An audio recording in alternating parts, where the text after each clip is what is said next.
এবারে আমাদের মাঝে আলোচনা নিয়ে আসবেন আজম বিখ্যাত হিসেবে মুফাসসির কোরআন সারা বাংলাদেশের নন্দিত মুফাসসির আন্তর্জাতিক মুফাসসির কোরআন মুফতি আমির হামজা সাহেব। আমি হুজুরকে প্রোগ্রাম আলোচনা শুরু করার জন্য কিছু কথা আহ্বান করছি। আসসালামু আলাইকুম ওয়া রাহমাতুল্লাহি ওয়া বারাকাতুহু। আলহামদুলিল্লাহি রাব্বিল মাশরিকাইনি ওয়া রাব্বিল মাগরিবাইন আল্লাযী খালাকা কুল্লা শাইইন যাওজাইন ওয়া আওজাবা আলাইনা আল-ইহসানা বিল ওয়ালিদাইন ونشهد أن لا إله إلا الله وحده لا شريك له وأشهد أن محمدا عبده ورسوله سيد الكونين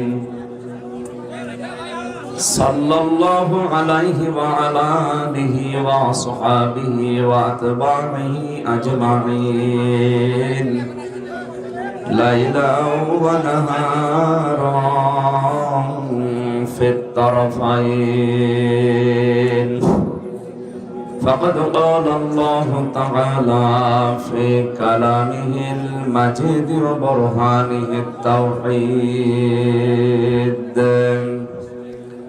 أعوذ بالله من الشيطان الرجيم بسم الله الرحمن الرحيم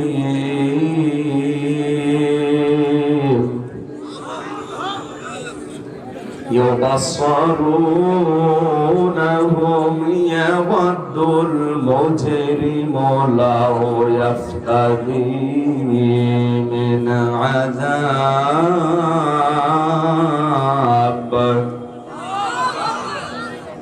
لو يفتدي من عذاب يومئذ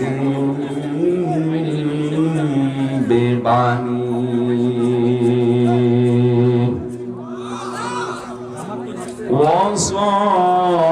وصاحبته وأخيه وفصيلته التي تؤويه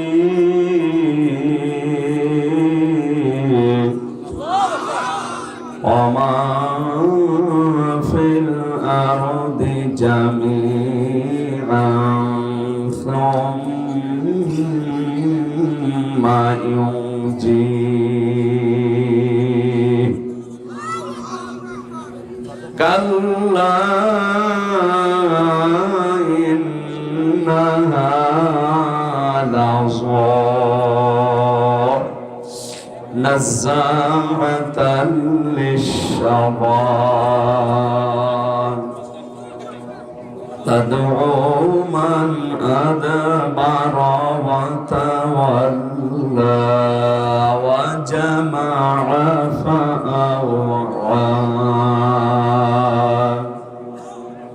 صدقت يا ربنا اللهم صل على سيدنا مولانا محمد وعلى آل سيدنا مولانا জীবনে যত প্রেম আছে কলিজায় নবীজির তরে সবটুকু দিয়ে দেব তাই বিনিময়ে শাফাত যদি তার পাই মুছে যাবে জীবনে যত ব্যথা ভার বালাগাল উলাম বিকামালিহি কাশাফাত দুজা বিজামালিহি حسنت جميع خصاله صلوا عليه وآله الحمد لله বাংলাদেশের ঐতিহ্যবাহী জেলা রংপুর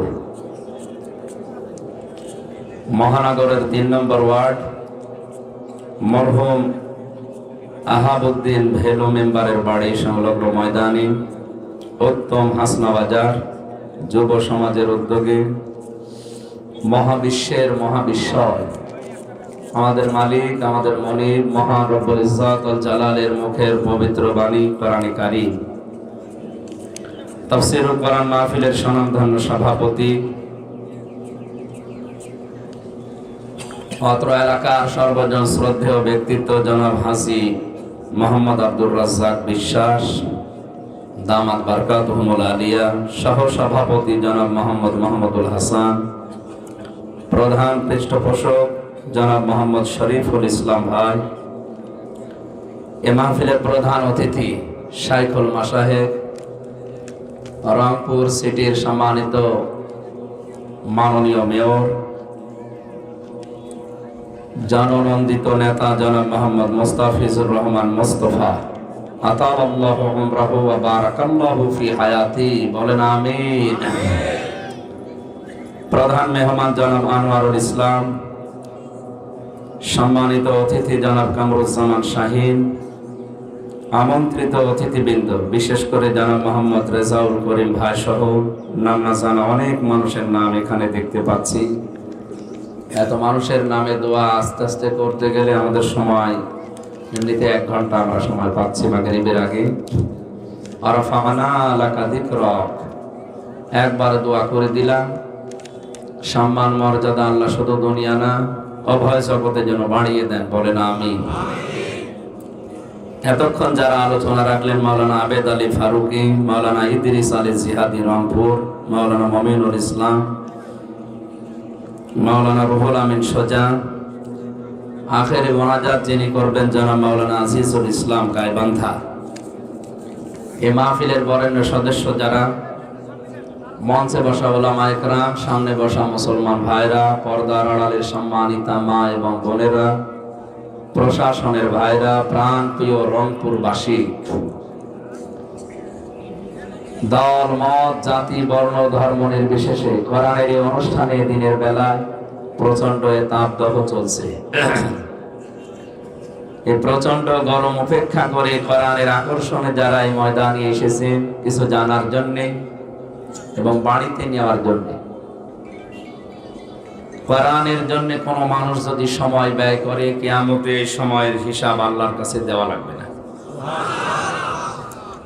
সুতরাং নারী পুরুষ সবাই মিলে আজকের এই ময়দানে যারা ঈদের আনন্দ নিয়ে এসেছি, খুশি হয়ে বলছে আলহামদুলিল্লাহ। আমরা হাদিসে পড়েছি জান্নাতে যাবে বেশিরভাগ সহজ সরল এবং গরিব মানুষ, আর সেগুলো এই রংপুর বিভাগে বেশি। এরা এত সহজ সরল, বেড়ি খাওয়া ছাড়া কিচ্ছু জানে না। খাবে না ওটা আর কি বলবো, এই বদভ্যাস আছে রংপুর বিভাগের, ছেড়ে দিলে ভালো। 2 নম্বরে গরিব মানুষ এই বিভাগে বেশি। বাংলাদেশের অন্যান্য বিভাগের চাইতে ময়মনসিংহ এবং রংপুর এই 2 বিভাগে গরিব মানুষের সংখ্যা বেশি। আর নবীজি জানিয়েছেন জান্নাতে যাবে ধনীদের চাইতে 500 বছর আগে গরিব মানুষ। সুতরাং আমরা এদিকে তাকিয়ে আনন্দিত যে আমরা ওদের আগে চট্টগ্রাম, সিলেট, ঢাকা এই সমস্ত মানুষদের চাইতে রংপুর, ময়মনসিংহ এই বিভাগের মানুষগুলো নবীর এই কথা অনুযায়ী আমরা যদি একটু আমল করতে পারি 500 বছর আগে জান্নাতে যেতে পারবো ইনশাআল্লাহ। 500 বছর মানে 1 2 3 করে আমরা যেভাবে গণনা করি, 50 আনফাসানা মিম্মা তাউদ্দুন, মরণের পরে এক একটা দিন শুরু হবে এই দুনিয়ার গণনা হিসাবে 50,000 বছরের মতো লম্বা। এই হিসাবে 500 বছর আপনি হিসাব করেন, ক্যালকুলেটর নষ্ট হয়ে যাবে। সুতরাং বিশাল সুযোগ দুনিয়ার কষ্টের মাধ্যমে হলো আল্লাহ যে আখেরাতে আমাদেরকে দান করবে, নবীর এই কথা আমরা 100 ভাগ বিশ্বাস করি নাকি? বলেন বলেন। সুতরাং 100 ভাগ বিশ্বাসের উপরে আমরা এই মনে করে আজকে বাড়ি যাব যে আল্লাহ আমাদেরকে ধনীদের চাইতে যেন 500 বছর আগে আখেরাতের যে হিসাব এ অনুযায়ী যেন জান্নাতে পৌঁছিয়ে দেন, বলেন আমিন। নবীজি জানিয়েছেন মান ক্বালা বিহি সাদাকা, যারা কোরআন দিয়ে কথা বলে দুনিয়ায় এরা সত্য কথা বলে। সুতরাং আজকের এই ময়দান থেকে সিদ্ধান্ত নিয়ে বাড়ি যাওয়া লাগবে যে কোরআন ছাড়া অন্য কোনো বিষয়ের কথা আমরা শুনতে চাই না আর বিশ্বাসও করি না। আমান আমিলা বিহি উজিরা, যারা কোরআন দিয়ে আমল করে তাদের পুরস্কার আল্লাহ নিজে দেবে। আজকে আমরা কোরআনের 7টা আমলের কথা এখান থেকে শুনে যাব। 500 আমল আছে কোরআনে। কত? আসলে 7টার মতো আলোচনা করবো ইনশাআল্লাহ। আল্লাহ যেন পুরস্কার আমাদেরকে নিজের হাতে দান করে। আমার হাকামা বিহি আদালা, যারা কোরআন দিয়ে বিচার করে এরা ন্যায় বিচার কায়েম করে। আমান দানা ইলাইহি হাদা, যে ব্যক্তি কোরআন দিয়ে মানুষকে ডাকে আল্লাহ তাকে হেদায়েতের উপরে রাখে। হেদায়েতের উপরে থাকতে গেলে বড় জুব্বা গায়ে দিয়ে পাগড়ি মাথায় দিয়ে শুধু তসবিহ হাতে নিয়ে থাকলে হেদায়েতের উপরে থাকা যায় না। হেদায়েতের উপরে থাকতে গেলে কোরআন দিয়ে মানুষকে ডাকা লাগে। কথা বুঝতেছে? তাহলে আজকে থেকে টার্গেট নেওয়া লাগবে। আমরা ডাকতে হলে কি দিয়ে ডাকবো? পরবর্তী কথাটা আরো মারাত্মক। ফাকাদ হুদিয়া ইলা সিরাতিল মুস্তাকিম, নবীজি বলেন কেউ যদি কোরআনের ডাকে সাড়া দিতে পারে আল্লাহ তাকেও সহজ জান্নাতের পথ নসিব করে দেবে। সুতরাং আমি হেদায়েতের উপরে থাকার নিয়তে কোরআন দিয়ে আজকে ডাক দেব, আর আপনি জান্নাতের পথ পাওয়ার জন্য কোরআনের ডাকে সাড়া দেবেন। তাহলে আজকের এই মাহফিল সাকসেস হবে ইনশাআল্লাহ। বিশ্বনবী জানিয়েছেন মান কারাআল কুরআনা ফাস্তাযহারাহু ফাহাল্লা হালালাহু ওয়া হাররামা হারামাহু আদখালাহুল্লাহুল জান্নাহ ওয়া শাফাআহু ফি আশারাতিন মিন আহলি বাইতিহি কুল্লুহুম ক্বাদ ওয়াজাবাত লাহুন নার। তিরমিজির হাদিস। হযরত আবু হুরায়রা রাদিয়াল্লাহু তাআলা আনহু বলেন বিশ্ব নবী নিজে জানিয়েছেন যে ব্যক্তি কোরআন পড়ে কি করে, এটা কিন্তু ক্লাস চলছে, 1 ঘন্টার একটা ক্লাস হবে এখানে, কোরআনের ক্লাস। কিসের ক্লাস? ছাত্রের মতো জবাব দেবে, অন্তত যেন উপর ক্লাসে ওঠা যায়। আমরা এমন ছাত্র এখানে হব না যে ছিলাম 5-এ এমন পরীক্ষা দিয়েছি নামিয়ে দিয়েছে 2। এরকম অনেক ছাত্র আছে। এক ছাত্র এসে কাঁদছিল বাবার কাছে। বাবা বলছে কি কাঁদো কেন? ছেলের কান্না থামে না, ডাক দিয়ে বলে কি কাঁদো কেন? পরীক্ষার রেজাল্ট দিয়েছে। পরীক্ষার রেজাল্ট দিয়েছে তো ভালো জিনিস, পাস করেছো না ফেল করেছো? বলছে আব্বা পাস করলে ফেল করলেও তো একটা কথা ছিল, ছিলাম 5-এ নামিয়ে দিয়েছে 3। তা আমরা যেন এরকম ছাত্র না হই, আমরা এরকম ছাত্র হব আজকে একটা ক্লাসে 5-এ থাকলে যেন অন্তত 7-এ ওঠা যায়। আমি কিন্তু 6 পড়ি না, 5 পড়ে একবারে 7। আমরা এমন ছাত্র আজকে এখান থেকে 1 ঘন্টায় তৈরি হব। আমরা 5-এ যারা আছি আমরা যেন 1 ক্লাস ডেমিয়ে 1 ক্লাস বাদ দিয়ে 7-এ 8-এ উঠতে পারি ইনশাআল্লাহ। যে ব্যক্তি কোরআন পড়ে, এই যে কারাআ এই শব্দটা পড়া, কোরআন শরীফের ভেতরে আল্লাহ 3টি শব্দ দিয়েছেন কোরআন পড়ার ব্যাপারে, কারাআ, রাতালা, তালাওয়া। যারা অভিধান বোঝে কোরআনের তাদের দেখবেন অভিধানে লেখা আছে কেউ যদি কোরআন পড়তে চায় তার শর্ত 4টা লাগবে। কয়টা? 1 নম্বরে কেউ যদি কোরআন পড়তে চায় সে যেন শুদ্ধ করে পড়ে, অশুদ্ধ পড়লে কোরআন আবার বরদোয়া দেবে। যেন আজকের এই ময়দান থেকে আমরা শুধু এসেছি তা না, সিদ্ধান্ত নিয়ে বাড়ি যাব, মরণের আগে হলেও কোরআন শুদ্ধ করে আমরা পড়তে চাই, নারী হোক আর পুরুষ হোক। খায়রুকুম মান তাআল্লামাল কুরআন ওয়া আল্লামা, পৃথিবীতে শ্রেষ্ঠ মানুষ ওইটা নবীর দৃষ্টিতে যে ব্যক্তি কোরআন শরীফ পড়ে এবং মানুষকে পড়ায়। আমরা এই 2টা যে কোনো একটাই থাকতে চাই, হয় পড়বো না পড়াবো। 2 নাম্বার শর্ত হচ্ছে কোরআন শুধু পড়লেই শুদ্ধ করে হবে না, এটাকে বুঝতে হবে। আর আমি যতটুকু জানি বাংলাদেশে রংপুর, খুলনা এই সমস্ত বিভাগের মানুষগুলো কোরআন বোঝার ব্যাপারে একটু অনীহা, এরা বোঝেও কম, বোঝার চেষ্টাও কম এদের। যে আন্তর্জাতিক কম্পিটিশন যেগুলো হয় দেখেন, রংপুর, খুলনা এই সমস্ত বিভাগের ছেলেমেয়েরা চান্স পায় না, পায় সব চট্টগ্রাম, সিলেট, ঢাকা এই সমস্ত জায়গা। এই জন্য আমরা আরো এগিয়ে যাব কোরআন বোঝার ব্যাপারে। 3 নম্বরে কোরআন শুধু বুঝলেই হবে না, যেখান থেকে বুঝবেন যতটুকু ওইটাই প্র্যাকটিক্যাল লাইফে বাস্তব জীবনে সেট করার চেষ্টা চালাতে হবে ওই সময় থেকে।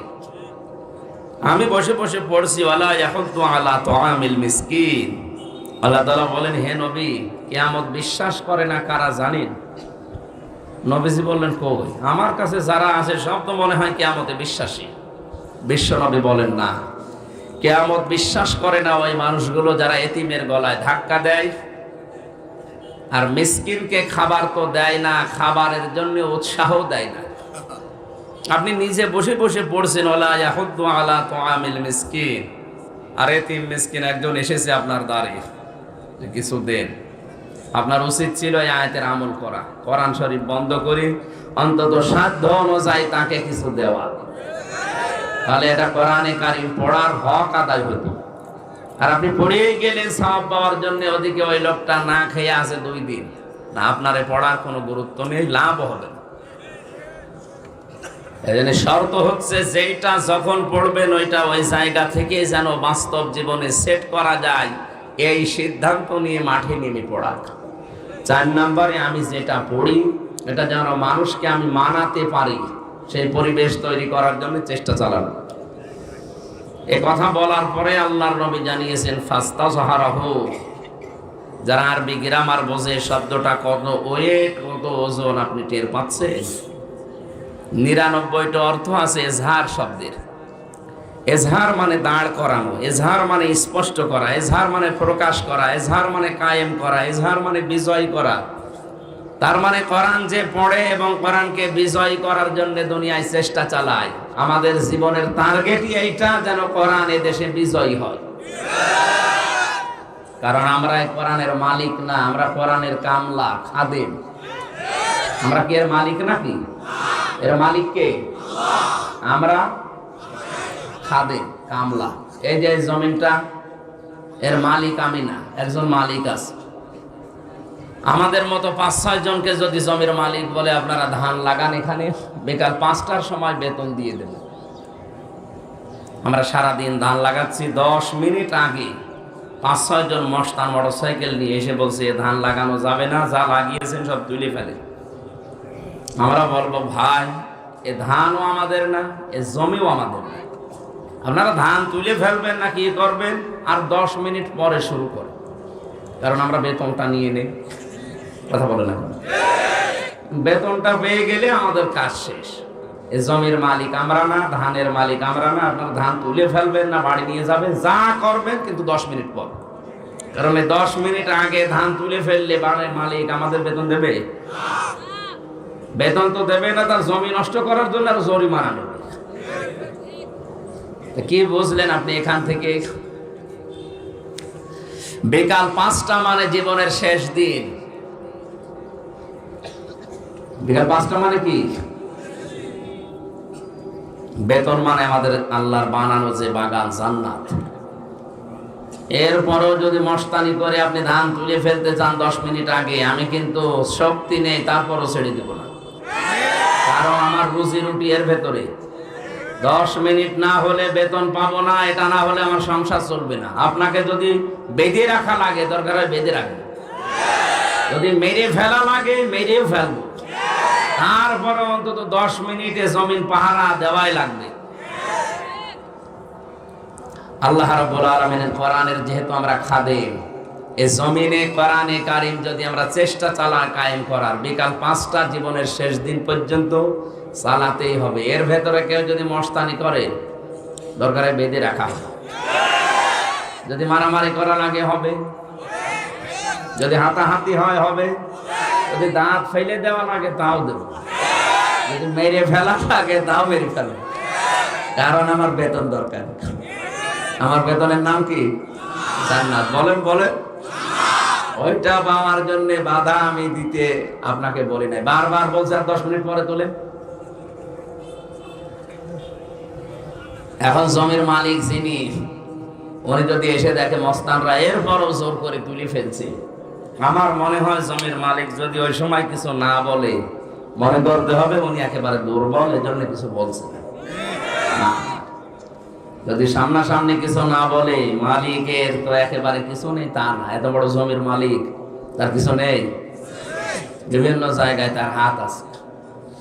মস্তানরা যেন মনে করে এখন যদি সরাসরি আমাদের কিছু না বলে, এ মালিক যদি গোপনে বিভিন্ন রকমের হাত দিয়ে আমাদেরকে ধরে, বাপ বলার সময়ও দেবে না।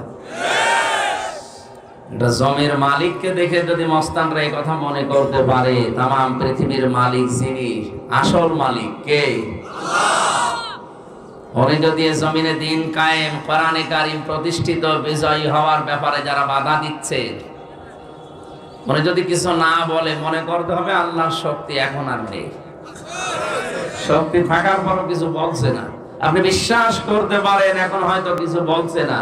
ইন্নাহুম ইয়াকিদুনা কায়দা ওয়া আকিদু কায়দা ফামাহিলিল কাফিরিনা আমহিলহুম রুয়াইদা। আল্লাহ ছাড় দেন, ছেড়ে দেন না। এখানে যে সমস্ত মস্তানি করছেন আপনি থামেন। আল্লাহ যদি ধরে, বাপ বলার সময় পাবেন না।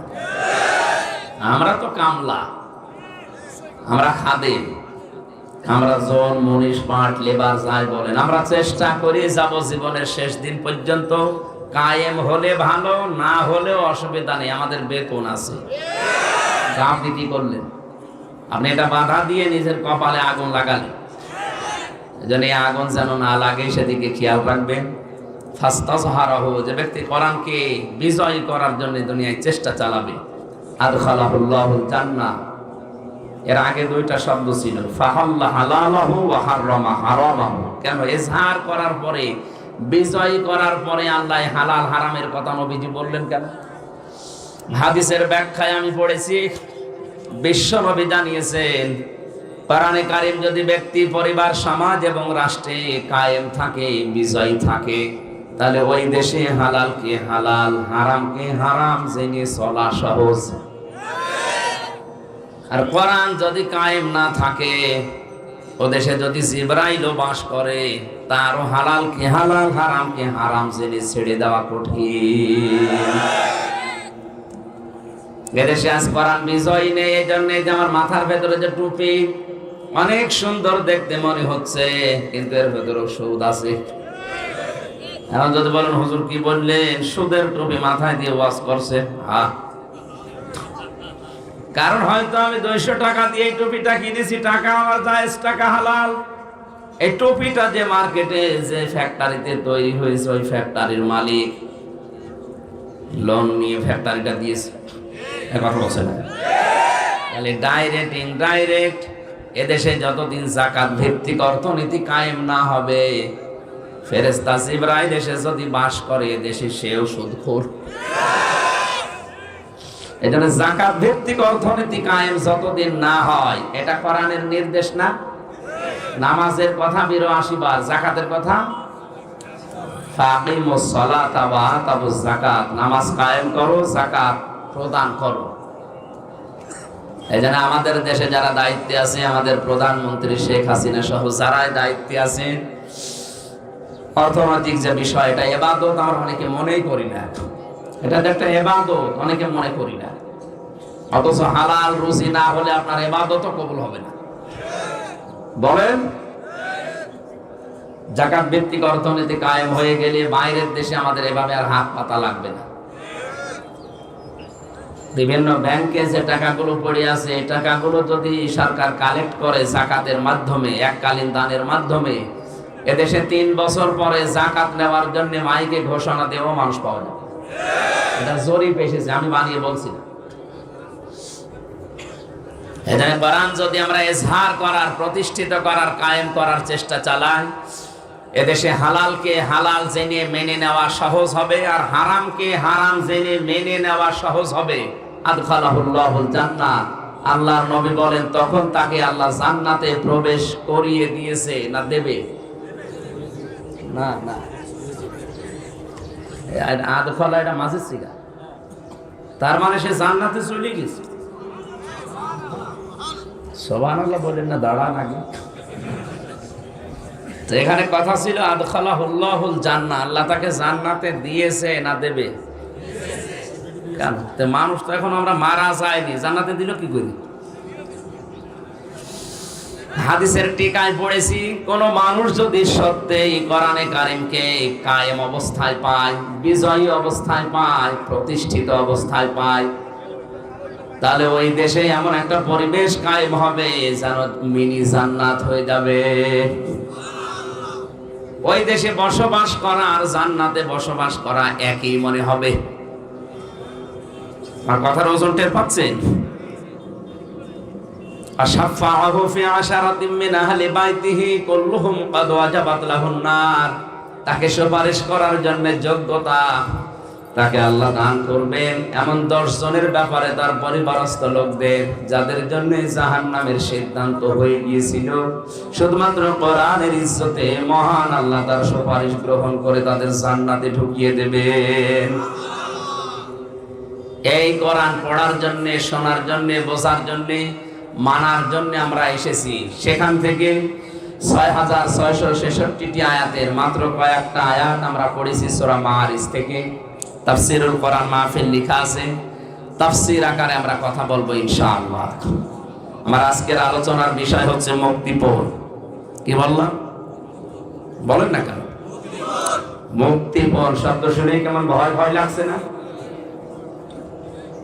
অনেককে ধরে নিয়ে যায়, তখন মুক্তিপণ দাবি করে। যে সমস্ত সাগর এলাকা, নদী এলাকায় যারা মাছ ধরতে যায়, এদেরকে জলদস্যু যারা আছে, ডাকাত যারা আছে, গুম করে ধরে নিয়ে যান। যে পরিবারের কাছে খবর দেয় যে ছেড়ে দিতে পারি, মুক্তিপণ দেওয়া লাগবে। কি দেওয়া লাগবে? কোরআনে কারিমে এই শব্দটাকে আল্লাহ কোট করেছেন, মুক্তিপণ। এই যে মানুষটাকে ধরে নিয়ে গেল, তার পরিবারস্থ লোকদের অবস্থা কি হয়? আল্লাহ বলেন কিয়ামতের কঠিন ময়দান এমন ভাবে তৈরি করব, মানুষ মুক্তিপণ দিয়ে বাঁচার জন্য কি কি দিতে চাইবে সেইগুলো আমি উল্লেখ করলাম। আল্লাহ রাব্বুল আলামিন বলেন ইউবাসসারুনাহুম ইয়াবাদুল মুজরিমু লাউ ইয়াফতাদি মিন আযাবি ইয়াউমিদিন বিবানি। কিয়ামতের এই কঠিন ময়দান যেদিন শুরু হবে, মানুষ নিজেকে বাঁচাতে সর্বপ্রথম তার সন্তান আল্লাহকে দিয়ে দেবে। বলবে, মাবুদ আমার এই ছেলে মেয়ে দিয়ে দিলাম, তুমি আমাকে মুক্তি দাও। আয়াতটা পড়ার পরে আমি সিদ্ধান্ত নিয়েছিলাম, আল্লাহ এই কথা কেমন ভাবে বলল? মুক্তিপণ হিসাবে সন্তানের নাম প্রথম কেন দিলেন? আমারও 2টা মেয়ে আছে, একটা 10 বছর, একটা 4 বছর। ছোটটা আমি ছেড়ে যাওয়ার আগে 1 বছর রেখে গিয়েছিলাম, এখন ওর বয়স 4 বছর। ওর প্রতি আমার যে দুর্বলতা আছে, ভালোবাসা, ও আমাকে যেভাবে ভালোবাসে, আমি তো বাস্তবে ওর দিকে তাকিয়ে মাঝে মাঝে চিন্তা করি, তামাম বাংলাদেশ যদি কেউ বলে দিয়ে দিলাম, ফারিহাকে দিয়ে দেন, আমার দ্বারা সম্ভব না। আমি সন্তান হিসাবে তাকে এতটুকু ভালোবাসার কারণে যদি বাংলাদেশ লিখে দিলে ওকে আমি দিতে না চাই, যদিও দেওয়া সম্ভব, কিন্তু দিতে আমার মন চাচ্ছে না। কিয়ামতের ওই কঠিন ময়দানে আল্লাহ বলেন ফারিহাকে পর্যন্ত হামজা বলবে, আল্লাহ এটাও দিয়ে দিলাম, নেন আমারে বাঁচা। কারীম জানিয়েছে, ফাকাইফা তাত্তাকুনা ইন কাফারতুম ইয়াউমা ইয়াজআলুল বিলদানা শিবা। সূরা মুসাম্মিলের ভেতরে আল্লাহ ঘোষণা দিয়েছেন, এমন সালসালা অবস্থা তৈরি হবে, যুবক মানুষ বৃদ্ধ হয়ে যাবে। মেয়র সাহেবের দাড়ি এমনিতে বাতাসে পেকে গেছে, এক কথা বলেন না। 63 বছর বয়স চলছে লোকটার, এ বয়সে এসে দাড়ি পেকেছে। কয় আমার তো 33 বছর, আমার তো দাড়ি পাকে না। তার মানে দাড়ি পাকতে বয়স লেগেছে কত? কমপক্ষে 63 বছর। আমি একটা যুবক মানুষ, আল্লাহ বলেন কিয়ামতে এমন কঠিন জালজালা অবস্থা পয়দা করব, হামজার মতো 33 বছরের যুবক, মোস্তফা সাহেবের মতো 63 বছরের বুড়ো হয়ে যাবে। আমি কথাগুলো খুব নরমাল বলছি তা না, একটু ভাবেন তো হৃদয় দিয়ে, কি অবস্থা আল্লাহ বানাবেন। আল্লাহ পাক বলেন সন্তান হওয়ার জন্য মেয়েদের লজ্জা স্থান লাগে, কিয়ামতের কঠিন ময়দানে লজ্জা স্থান লাগবে না, পেট ফেটে বের হয়ে যাবে।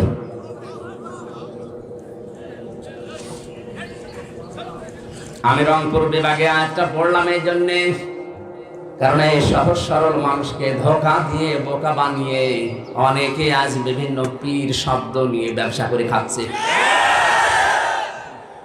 কোরআনে কারীম জানিয়েছে ইয়াউমা ইয়াফিরুল মারউ মিন আখিহি ওয়া উম্মিহি ওয়া আবিহি ওয়া সাহিবাতিহি ওয়া বানিহি। কিয়ামতে সর্বপ্রথম মানুষের এই বিপদের মুহূর্তে তার কাছ থেকে পালিয়ে যাবে তার আপন ভাই। কে?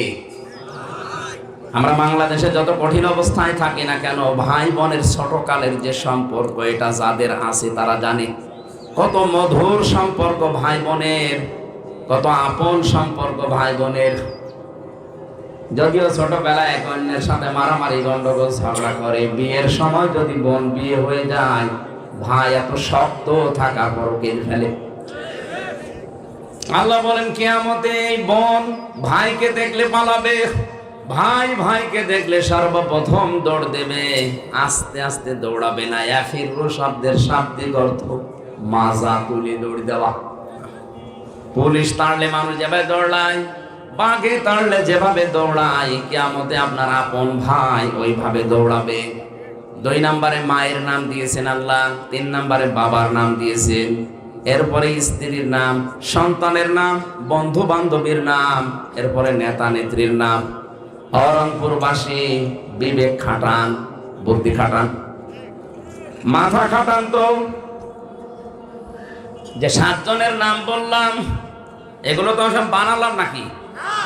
কোরআনে কারীমের সূরা আবাসার ভেতরে আল্লাহ পরিচয়গুলো তুলে দিলেন যে তোর থেকে সর্বপ্রথম পালাবে তোর ভাই, তোর মা, তোর বাবা, তোর স্ত্রী, তোর সন্তান, তোর বন্ধু বান্ধবী, তোর নেতা খেতা। আমরা জানি দুনিয়ায় মানুষ বিপদে পড়লে এই শ্রেণীর মানুষগুলো এগিয়ে আসে। আল্লাহ বলছেন কিয়ামতের আগে পালাবে। কি মনে হয় আপনার, এরা যদি আগে পালিয়ে যায়? আমার তো কোরআন সামনে নিয়ে বিশ্বাস হয়েছে কিয়ামতে অনেক পীর সাহেব বলবে আল্লাহ আমি পীরই ছিলাম না। বলবে আল্লাহ আমি পীরই ছিলাম না, মরিদ পাবো কোথায়? আন্দাজ আমার পীর বলে। এখানে কারো উপরে ভরসা করে কোনো লাভ নেই।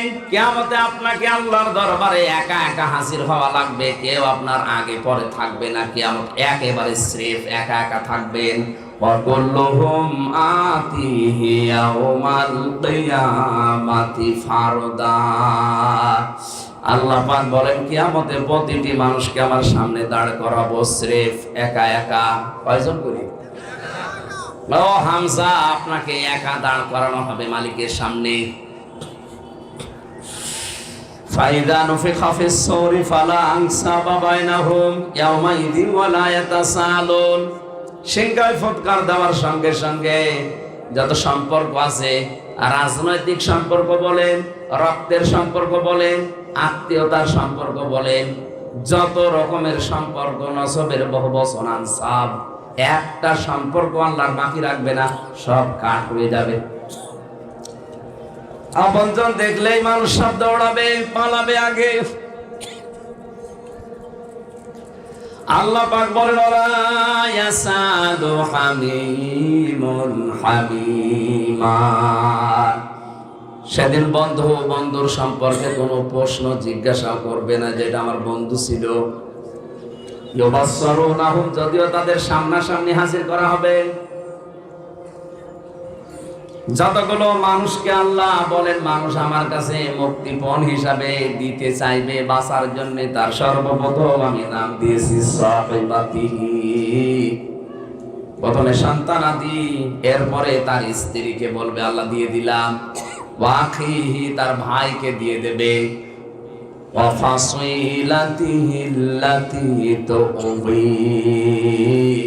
তার জ্ঞাতি গোষ্ঠী, যাদের কাছে সে রাজনৈতিক আশ্রয় পেত, সামাজিক পারিবারিক আশ্রয় পেত, এই মানুষগুলোকেও বলবে আল্লাহ এদেরও দিয়ে দিলাম। কথাটা এত সহজ মনে হচ্ছে আপনার, কত কঠিন অবস্থায় পড়লে মানুষ এই বিষয়গুলো সব দিতে চায়। আপনি নিজে ভাবেন এবার। পরের কথা আরো কঠিন, ওমান ফিল আরদি জামিআ। আল্লাহ বলেন শুধু সন্তানাদি, বউ, ভাই আর জ্ঞাতি গোষ্ঠী না, দুনিয়ায় যত কিছুর মালিক ছিল অস্থায়ী অস্থায়ী সব বলবে আল্লাহ আমি দিয়ে দিলাম। এরপরও তুমি আমারে বাঁচাও, আমাকে মুক্তি দাও। আল্লাহ এতটুকু বলার পরে এবার কঠিন একটা ধমক দিয়েছেন, কাল্লা, কখনো না, ইন্নাহা লাযা, অবশ্যই তোকে আমি লাজায় প্রবেশ করাবো। কোথায়? বলেন বলেন। এই যে লাজা, এটা একটা জাহান্নামের দরজার নাম। রংপুরবাসী আমরা অনেকে দেশে বিভ্রান্তিতে আছি যে জান্নাত 8টা, জাহান্নাম 7টা। না, কোরআন হাদিসে এটা নেই। আমি কোরআনে পেয়েছি জান্নাতও একটা, জাহান্নামও একটা, কিন্তু জাহান্নামের দরজা আমরা জানি 7টা, আর জান্নাতের দরজা 8টা না। কোরআনে আল্লাহ জাহান্নামের দরজা যদিও 7টার বর্ণনা বেশি দিয়েছেন, জান্নাতের দরজার বর্ণনা দিয়েছেন 100টার উপরে। সচরাচর আমাদের বইতে লেখা আছে হয়তো 8টা, কিন্তু জাহান্নামের স্তর বা দরজা কয়টা? মোস্তফা সাহেব, আপনাদের মাননীয় মেয়র, ওনারাও যদি জিজ্ঞাসা, উনি তো জেনারেল শিক্ষিত, জান্নাত কয়টা বলেন তো, বলবে 8টা। জাহান্নাম কয়টা? 7টা। দেখলেন? জিজ্ঞাসা করেন তো কোনোদিন কোরআন হাদিসে কোনো জায়গায় পেয়েছে কিনা? শুধু শুনে শুনে। আমিও এতদিন এইটাই শুধু শুনে শুনে পাইনি। কোরআন পড়তে গিয়ে দেখি না, আমার আল্লাহ জাহান্নাম দিয়েছেন 1টা, আর দরজা দিয়েছেন 7টা। সূরা হিজরের 43-44 নাম্বার আয়াতে আছে, লাহা সাবআতু আবওয়াব লিকুল্লি বাবিম মিনহুম জুজউম মাকসুম। আল্লাহ পাক বলেন জাহান্নাম তার দরজা 7টা। যে যে অপরাধ করবে দুনিয়ায়, আমার আল্লাহ তাকে ওই দরজা দিয়ে জাহান্নামে প্রবেশ করিয়ে শাস্তি দেবেন। যতগুলো দরজা আছে জাহান্নামের, তার ভয়ঙ্কর দরজার নাম এই লাজা। নাম কি? বলেন বলেন। কি হবে এই দরজা দিয়ে প্রবেশ করার সঙ্গে সঙ্গে? নাযারাতাল লিশাওয়া, আগে চামড়া খসে যাবে। আপনার কি মনে হয় যে একটা ঘরের ভেতরে প্রবেশ করলে চামড়া এমনি এমনি খসে যায়? অবশ্যই এরকম যন্ত্রপাতি সেখানে সেট করা আছে। আমিও তো রিমান্ডে ছিলাম 10 দিন। ওই সমস্ত জায়গায় দেখেছিলাম যে যে ধরনের অপরাধ করে প্রশাসনের লোকজন সেখানে নিয়ে তাকে ওই স্বীকারোক্তি নেয়। আমার তো মূল্য চুরির মামলা, মনে করেন আমার তো আর ওই জায়গায় নেবে না। যে অস্ত্র নিয়ে ধরা পড়েছে মার্ডার মামলার আসামি, তার থেকে স্বীকারোক্তি নেওয়ার জন্য কিন্তু বলবে না সোনা মধু একটু বলো, বলবে তার নখ তুলে নেবে, তারা এমন এমন দৃশ্য দেখাবে, দৃশ্য দেখলে যে আপনার নখ উঠে যাবে তা না, নখ ধরে আবার টান দেওয়া লাগবে। আল্লাহ বলেন এমন এক দরজা দিয়ে প্রবেশ করাবো, নাযারাতাল লিশাওয়া, ও ঘরে ঢুকলেই তোর চামড়া খসে যাবে। তাহলে এমন একটা মেশিন সেট করা আছে যন্ত্রপাতি দিয়ে, ও ঘরে ঢুকলে আগে চামড়া খসে যায়। এই জায়গাটা খুব সহজ। বলেন বলেন। এই জায়গায় আল্লাহ দেবেন কাদের? তাহলে আজকে থেকে এই নিরসনটা হয়েছে আমাদের ভুলের, যে জাহান্নাম একটা, এর দরজা বা স্তর 7টা। কয়টা? যে যেই ধরনের অপরাধ দুনিয়ায় করবে আল্লাহ তাকে ওই দরজা দিয়ে প্রবেশ করিয়ে ওই রকম শাস্তি দেবে। আজকের আলোচনা থেকে আমরা প্রমাণ করব যে আমি কোন দরজা দিয়ে প্রবেশ করার উপযুক্ত হয়েছি। কারণ আমি তো যে কোনো একটা অপরাধে আছি এই 7টার। আমরা আজকে দেখবো যে আমি কোন অপরাধের কারণে কোন দরজা দিয়ে প্রবেশ করার জন্য আল্লাহ আমার উপযুক্ত করেছে। যদি আমি ওই দরজার সামনে থাকি, যেমন হোতামা আছে, হোমাজাস, হাবিয়া আছে, লাজা আছে, সাকার আছে, সাহির আছে, জাহান্নাম আছে। এই 7টা দরজা আমার আল্লাহ বানিয়েছে। আপনি আজকে এখান থেকে জেনে যাবেন যে আপনি কোন দরজার সামনে দাঁড়িয়ে আছেন। যদি দেখেন আপনি হাবিয়ার সামনে, যদি হোতামার সামনে, যদি লাজার সামনে, সামিরের সামনে, সাকারের সামনে, জাহিমের সামনে, জাহান্নামের সামনে, জাহান্নাম একটা দরজার নাম, যে কোনো দরজায় অবশ্যই আমরা কেউ না কেউ আছি। যদি থাকি আজকের আলোচনা শেষে ওই দরজা থেকে এক দৌড়ে আমরা জান্নাতের 100টা দরজা আছে, যে কোনো দরজায় প্রবেশ করব ইনশাআল্লাহ। আজকে আমার রাতের আলোচনা আছে মাওলানা সিরাজুল ইসলাম ফারুকী ভাইয়ের, এর রাজারহাট কুড়িগ্রাম, রাজারহাট, রাত 9টা থেকে 11টা পর্যন্ত। ওখানে আমি জান্নাতের 100টা স্তরের কথা বলার চেষ্টা চালাবো, যে কয়টা পারি। আজকে জাহান্নামের স্তরগুলো বলছি, খুব মনোযোগ দিয়ে শুনবেন যে আপনি কোন দরজায় দাঁড়িয়ে আছেন। কষ্ট হচ্ছে? জাহান্নামে লাজা নামক যে দরজা, এখান দিয়ে প্রবেশ করার জন্য আল্লাহ রাব্বুল আলামিন 2টা গুণ বিশিষ্ট মানুষের নাম দিয়েছেন। রংপুরবাসী দেখেন তো আপনার ভেতরে আছে কিনা, নাকি আয়াত বাদ দিয়ে দেবো? আমার মনে হয় এই আয়াতে এলাকায় নেই।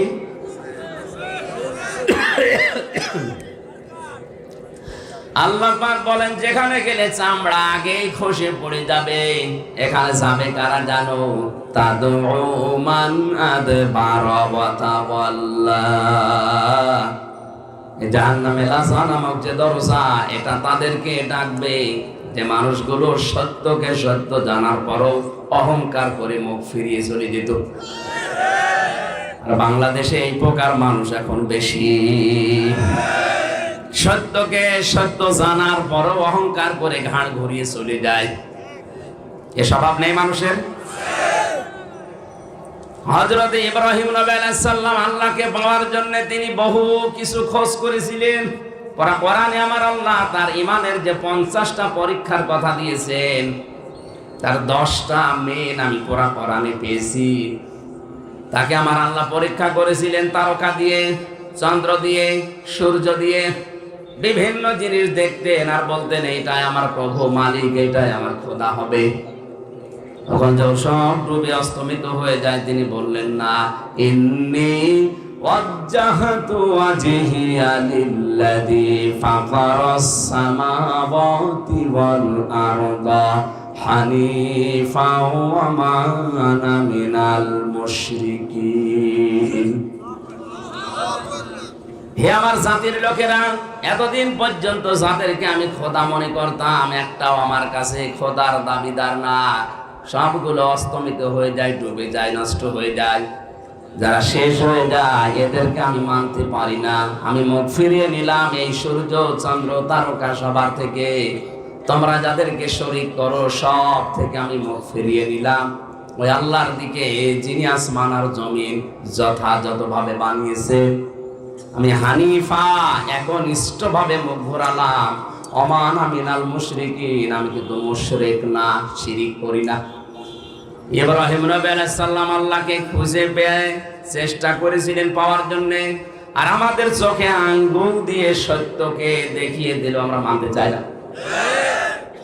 এজন্য তাদউ মান আদবারা ওয়া তাওয়াল্লা। জাহান্নামে লাজারে দরজা তাদেরকে ডাকবে যারা সত্যকে সত্য জানার পরেও অহংকার করে মুখ ফিরিয়ে চলে যায়। এই আয়াতটা পড়ার পরে আমার যতটুকু ধারণা, বাংলাদেশের অধিকাংশ মানুষ এই লাজা দিয়ে প্রবেশ করবে। কারণ এত আলোচনা পৃথিবীর কোনো জায়গায় হয় না, এত সতর্কবাণী উচ্চারণ দুনিয়ার কোনো জায়গায় আমি দেখি না। এত করে চোখে আঙ্গুল দিয়ে দেখিয়ে দেয়, এরপরও আপনি মানতে চান না, আপনার অহংকার বৃদ্ধি আরো বাড়ে। মনে হচ্ছে যে 1 নাম্বারটা পাওয়া যাচ্ছে, কথা বলে না কেন? 2 নাম্বার কি? যারা মাল সম্পদ জমা করে আর সংরক্ষণ করার জন্য চেষ্টা চালিয়ে যায়। রংপুরবাসী পৃথিবীর কোন সম্পদ স্থায়ী না। আপনি এখনই চোখ বন্ধ করেন, এমনি মিথ্যায় চোখ বন্ধ করে আপনি দেখেন সব কেমন যেন আপনার পর হয়ে যাচ্ছে। আর আপনি মাল সম্পদ বৈধ অবৈধ নিয়ে কোন রাস্তা দিয়ে আসে তাও দেখা দেখি নিয়ে আপনি জমা করতে আসেন। আর সব সময় এটা কি করে সংরক্ষণ করা যায় চেষ্টা করে যাচ্ছেন। তাহলে এই গুণ যাদের ভেতরে এই পৃথিবীতে আছে, তাদেরকে লাজা নামক দরজা ডাকবে, আসো তোমাকে সাইজ করছি। ভেতরে ঢুকিয়ে নিয়ে আগে চামড়া খসিয়ে ফেলবে। বলেন নাউজুবিল্লাহ। গুণ পেলাম কয়টা? বাংলাদেশে দ্বিতীয় গুণের মানুষ আমরা এখন অহরহ দেখতে পাচ্ছি। বৈধ নেই অবৈধ নেই, খালি জমা করে, খালি জমা করে। আর সংরক্ষণ কি করে করা যায়? যারা অবৈধভাবে ইনকাম করছেন, দুইটা ক্ষতি হবে তাদের। এক নম্বরে ওই সম্পদ আপনাকে আল্লাহ ভোগ করতে দেবে না। এটা তো আমি বানালাম নাকি? সূরা তাহা 16 নম্বর পারা 19 নম্বর পৃষ্ঠার 13 নম্বর লাইনের 124 নম্বর আয়াতে আছে, অমান আ'রাদা আন যিকরি ফাইন্না লাহু মাঈশাতান দানকা ওয়া নাহশুরুহু ইয়াওমাল কিয়ামাতি আ'মা। যে ব্যক্তি আল্লাহর আইন বাদ দিয়ে, আল্লাহর বিধান বাদ দিয়ে উপায় করবে দুনিয়ায়, আল্লাহ পাক তার জীবনকে সংকীর্ণ করে দেবে। এদেশে আজ 1734 জন মানুষ মেন দায়িত্বে আছে। তাদের জন্য বলছি, কারণ এটা রেকর্ড হচ্ছে, কালকে সারা দুনিয়া ছড়িয়ে যাবে। এই 1734 জন মানুষেরাই বেশি বেশি ইনকাম করছেন। আপনারা জামা ফাওয়া আর এগুলো সংরক্ষণ করার জন্য অনেকেই বেগম পাড়া পর্যন্ত বানাচ্ছে। কয় মোস্তফা সাহেবের তো বেগম পাড়া নেই, আছে? যারা আজ অবৈধ বৈধ দেখা দেখি নেই, কামাই করছেন শুধু। এই যে দঙ্কা শব্দ আল্লাহ কোরআনে খেলা করার জন্য দিয়েছে তা না। আপনার জীবনের আয় উন্নতিতে আল্লাহ কোনো বরকত রাখবে না। কোরআনের আয়াত আপনি 100% বিশ্বাস করেন তো? হ্যাঁ, সুতরাং আমরা এখনই সতর্ক হব। এই লাজা নামক দরজা দিয়ে গেলে আল্লাহ ছেড়ে দিচ্ছে না, আগে চামড়া খসিয়ে ফেলবে, এরপরে শাস্তি শুরু হবে। যারা অবৈধভাবে আজ টাকা পয়সা ইনকাম করে পাহাড় পর্যন্ত তৈরি করে ফেলছেন, আর সংরক্ষণ করার জন্য বিভিন্ন লাইন অবলম্বন করছে, বৈধ অবৈধ দেখা দেখি নেই যে এটা টিকিয়ে রাখা লাগবে। আল্লাহ পাক বলেন, দুনিয়ার জীবন তো সংকীর্ণ করে দেবই, ময়দানে মাহশারে যেদিন তোরে তুলবো, চোখ দেব না, অন্ধ করে তুলবো। ক্বালা রাব্বি লিমা হাশারতানি আ'মা ওয়া ক্বাদ কুনতু বাসীরা। লোকটা তখন বলবে, মাবুদ আমার তো চোখ ছিল, আজকে আমি অন্ধ, একটু চোখ দাও, একটু আদম নবী দেখবো। কোন নবী? একটু আদম নবী কেমন ছিল? 60 হাত লম্বা ছিল, 36 হাত মোটা ছিল, একটু দেখবো কেমন লাগে। আল্লাহ ধমক দেবেন ওই সময়। কোরআনে কারীম বলেছে, ক্বালা কাযালিকা তাতকা আয়াতুনা ফানাসিতাহা ওয়া কাযালিকা লিয়াউমা তুনসা। এই নাফরমান, তোর কাছে আমার আয়াতগুলো এইভাবে গিয়েছিল, জানার পরে যেভাবে ভুলেছিলে, আজকের এই কঠিন ময়দানে আমি আল্লাহ তোরে ভুলে গেলাম। তাফসিরে ফি জিলালিল কোরআনে মুফাসসির লিখেছেন, আল্লাহ শুধু ধমক দিয়ে শেষ করবেন না, আল্লাহ পাক বলবেন, তুই যে আমার বান্দা ছিলি, তুই যে আমার বান্দী ছিলি, তোর নাম হামজা ছিল, তোর নাম রহিমা ছিল, কোনদিন আমার এই কুদরতের জবানে তোর নাম আমি আর উচ্চারণ করব না। একটু নিজের সাথে মিলিয়ে দেখেন তো ওই ময়দানে কি অবস্থা হবে যদি আল্লাহ কোনদিন আপনার নামটা, এই যে বসে আছে রেজাউল ভাই, মোস্তফা, আল্লাহ যদি বলে মোস্তফা নামে আমার কোনো বান্দা ছিল, কোনদিন আমার এই জবানে আর উচ্চারণ হবে না, যা তোরে ভুলে গেলাম। উনি কিয়ামত পর্যন্ত মেয়ের থেকে কোনো লাভ আছে না। ময়দানে মহাশারে, ওই কঠিন ময়দানে আল্লাহ যদি বলে, হামজা যা তোরে আমি মাফ করে দিলাম, আমি যদি সারা জীবন জেলখানায় কাটাই, তাও আমার জীবন সফল।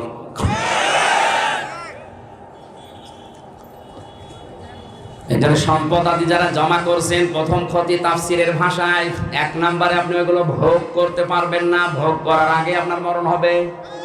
2 নম্বরে আপনি যখন মারা যাবেন ঈমান পাবেন না, আর ওই সম্পদগুলো আপনার ছেলে মেয়ে বউ আপনার দলের লোক ওগুলো আর অবৈধ কাজে ব্যয় করবে, আর ফ্ল্যাক্সি লোড হয়ে বিকাশ হয়ে আপনার কবরে যাবে। এখন যদি বলেন, হুজুর আমার তো বিকাশ নাম্বার খোলা নেই, এমনি খুলে যাবে, ও আর খোলা লাগবে না, এমনি খুলে যাবে। জাহান্নামে লাসা নামক দরজা দিয়ে প্রবেশ করার গুণ জানলাম কয়টা? রংপুরে 2 গুণের মানুষ আছে। আল্লাহ আমাদেরকে যাদের কানে যাচ্ছে তাদেরকে যেন পরিবর্তন হওয়ার তৌফিক দেন। 2 নম্বরে কঠিন দরজা যেটা, তার নাম হোতমা। নাম কি? এই দরজা দিয়ে আল্লাহ প্রবেশ করাবে তাদেরকে যাদের ভেতরে 4টা গুণ আছে। এবার দেখেন তো আপনার ভেতরে পাওয়া যায় কিনা। ওয়াইলুল লিকুল্লি হুমাযাতিল লুমাযা। 1 নম্বরে যে মানুষগুলো সামনে পেছনে মানুষের দোষ চর্চা করে, মানুষের নিন্দা করে, এটা তো দেশে নেই।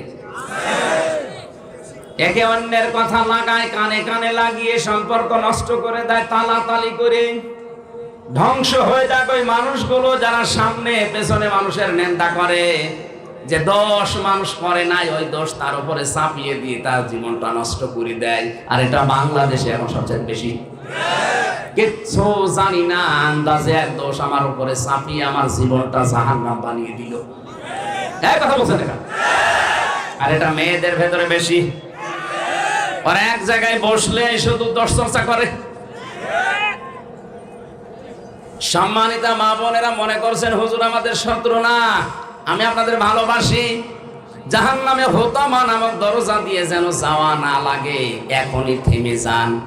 যারা দোষ চর্চা করছেন, এর কথা ওর কাছে লাগাচ্ছেন, তালাতালি করছেন, যদি এরকম কোন মহিলা এলাকায় থাকেন, তার জন্য পুরা রংপুরের মানুষের দোয়া কবুল বন্ধ হয়ে যাচ্ছে। আপনি মনে করছেন এই আর কি, এতটুকুই কি হয়? কি হয় মানে একটা মানুষের সম্পর্ক নষ্ট করে দেওয়া কত বড় কঠিন অপরাধ।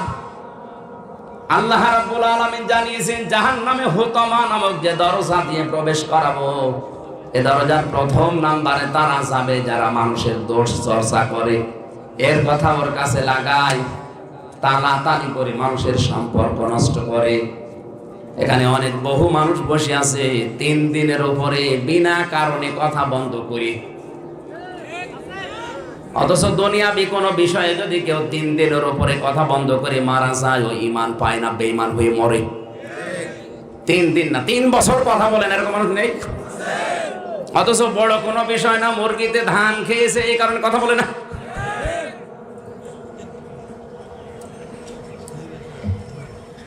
আজকের ওয়াজ এখান থেকে আমল শুরু করা লাগবে।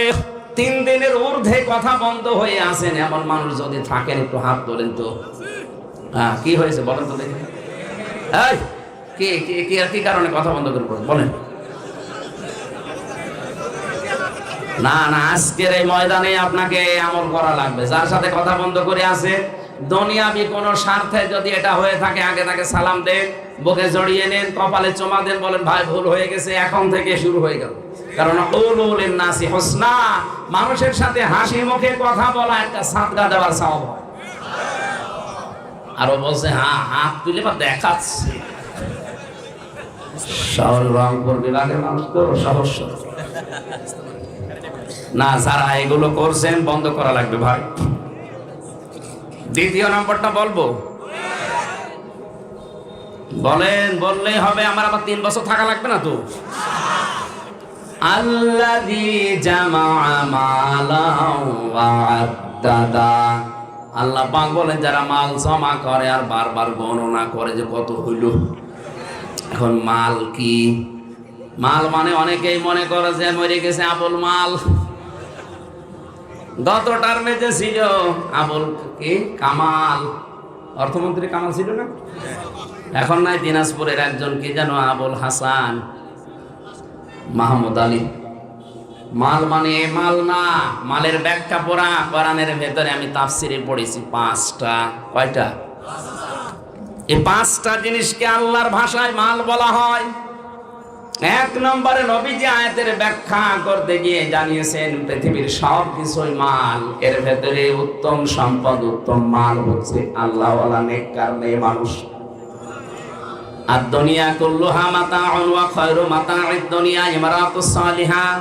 পৃথিবীর সব কিছুই মাল সম্পদ, এর ভেতরে উত্তম সম্পদ হচ্ছে আল্লাহর দৃষ্টিতে, রাসূলের দৃষ্টিতে আল্লাহওয়ালা মেয়ে মানুষ।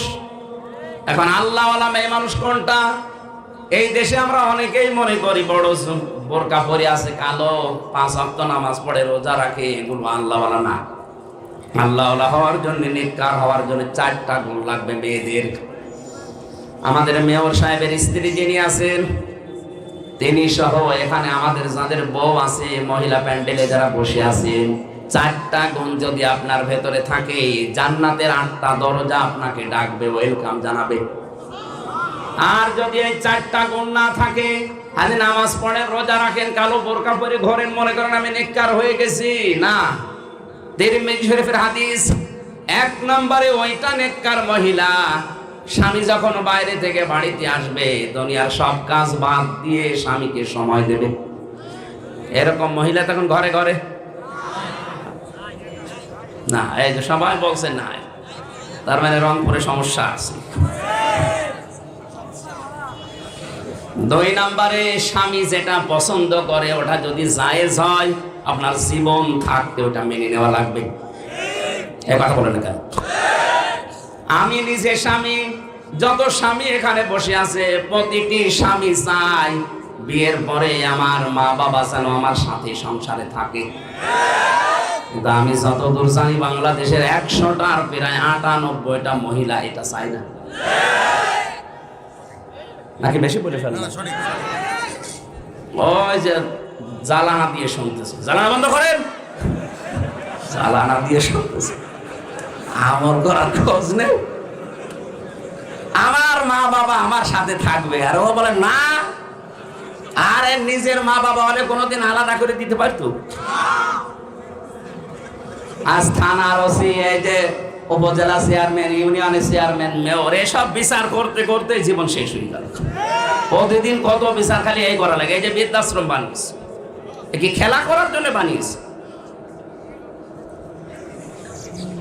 কিছুদিন আগে একটা ভিডিও ঘুরছিল, 6টা ছেলে মেয়ে, লোকটার বউ মারা গেছে অনেক আগে, লোকটার বয়স 95 বছরের উপরে, 6টা ছেলে মেয়ে, সব হায়ার এডুকেটেড, সব অনার্স মাস্টার্স করা, 4টা ছেলে 2টা মেয়ে, সব ভাই বোন মিলে জায়গা জমিগুলো নিজেদের নামে লিখে নিয়ে শেষ পর্যন্ত লোকটাকে রাস্তায় ছেড়ে দিয়েছে। 95 বছর বয়স লোকটা, দেখেন কিছুদিন পরে পড়বে আর মরবে, ট্রেনে পড়ে মরে থাকবে, কুকুরের খাবার হবে। এক কথা বলছেন কেন?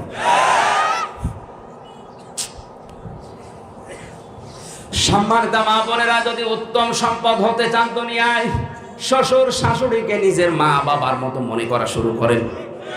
আরে ভাই, আমি তো নিজে একটা জামাই, কোরআন শরীফ আমি হাতে না মাথায় নিয়ে বলতে পারি। আমরা জামাইরা যেভাবে শ্বশুর শাশুড়িকে নজরে দেখি, বউগুলো যদি ওই নজরে আমাদের মা বাবাকে দেখতো, বাংলাদেশে কোনো সন্তান আলাদা হতো না। নেককার হওয়ার জন্য শুধু কালো বোরকা পরে মনে করছেন আমি বড় বুজুর্গ হয়ে গেছি। স্বামী যেটা পছন্দ করে যদি জায়েজ হয়, জীবন থাকতে আপনাকে মেনে নেওয়া লাগবে। 3 নম্বরে নেককার হওয়ার জন্য গুণ দিয়েছেন আল্লাহর নবী, স্বামী যখন বাইরে যাবে তার সম্পদ এবং তার সন্তানকে আপনি ইসলামের দিকে রাখবেন। স্বামী বাইরে চলে যায়, আপনি সারাদিন বসে বসে সিরিয়াল দেখেন, আর ওগুলো সব জীবনে মিলায় যে আমি হব কটকটি আর মেয়ে হবে কিরণমালা। না, আপনার সম্পদ এবং সন্তান, স্বামী গেছে বাইরে, এগুলো হেফাজত করে ইসলামের দিকে রাখবেন, এটা নেককার মহিলার গুণ। 4 নম্বরে স্বামী যখন বাড়িতে আসবে তাকে খুশি করার জন্য সাজগোজ করা।